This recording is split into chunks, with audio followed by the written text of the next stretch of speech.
Well, hundreds or more likely thousands of children who were killed in Haiti in the earthquake lost their lives when their schools crumbled during the massive quake. Here on Vancouver Island, seismologists are warning that a similar quake could strike off our coast at any time, and that has many parents wondering yet again if the schools in Greater Victoria are safe. A-News reporter Maggie Cox has more on that. Maggie. Hudson, if there was a major earthquake, Central Middle School, for example, could quite easily crumble to the ground. But the school district says that won't be the case for long because Central is the next school to get seismic upgrades. Chris Rowling was outside of a Haitian school in Port-au-Prince when the earthquake struck. The school, which was full of students at the time, quickly collapsed into a pile of rubble. A lot of teenage girls trapped in the rubble, and there were already a lot of dead bodies you could see straight away. Rowling spent the remaining daylight hours searching for survivors. He worked diligently but unsuccessfully to rescue two young girls.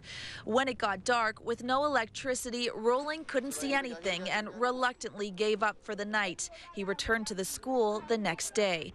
And the girls that I tried to free the night before had both died. Stories like Rowling's have become all too familiar over the past week and a half. It's hard not to imagine whether Greater Victoria's schools would experience a similar fate if a big one were to hit the BC coast. There would be damage to virtually every building in this town, including probably where you're living, the house you live in, if a 7.0 hits. I don't know the engineering details. This building would probably collapse at this point without a lot of the structural stuff not being done yet. That building is Willows Elementary School, which is the latest school in the Greater Victoria School District to receive seismic upgrades. It feels good to know that the kids, when they come back into the building, that it will be a safe building. Construction began on the 100-year-old Willows Elementary last summer and is expected to be complete by June. The majority of the walls made of clay tiles have been replaced with seismically sound concrete blocks, and steel beams have been installed to act as a skeleton of sorts to support the entire building.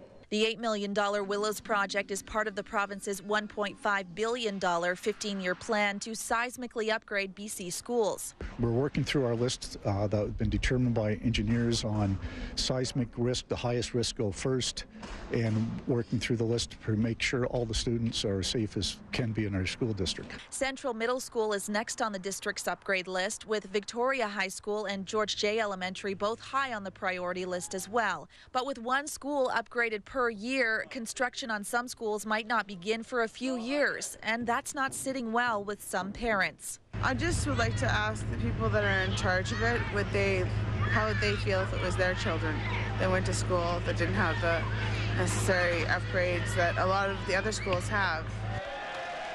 Upgrades that Chris Rowling will tell you can mean the difference between life and death.